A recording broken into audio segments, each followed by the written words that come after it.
I think Scattered Denial was amazing.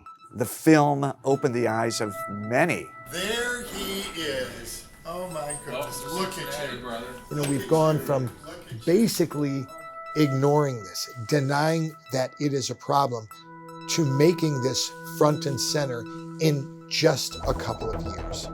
We provided community protection for the entire cafe. Look at those numbers. And this is what I would have gotten to my head. You know, the cat's out of the bag.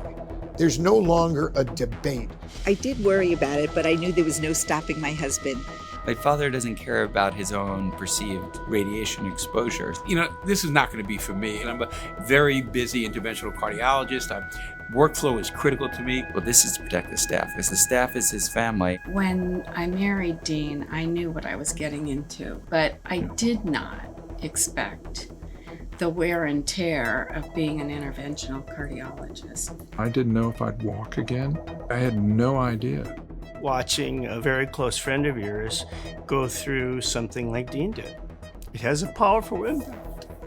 There are a number of companies out there trying to improve the radiation safety in the lab. Yeah, try it. Why don't you hit the button, the black? We've gone from what is this? Is this something that's effective to I want it, how do I get it? Generically, what we need to do is to try to figure out which system gives us the maximum protection, not just for the operator, but also for the staff in the room. I think that having it be integrated into our workflow so it doesn't take additional time. It's a work in progress. I think we have achieved a level of protection. Physicians have to continue to be vigilant. They have to continue to monitor their radiation exposure. You know, the days where physicians took their badge off and put it in a drawer, we can never go back to those days. You know, this movement that we have now is a just and righteous movement, very frankly, and that's to make our workplace safe.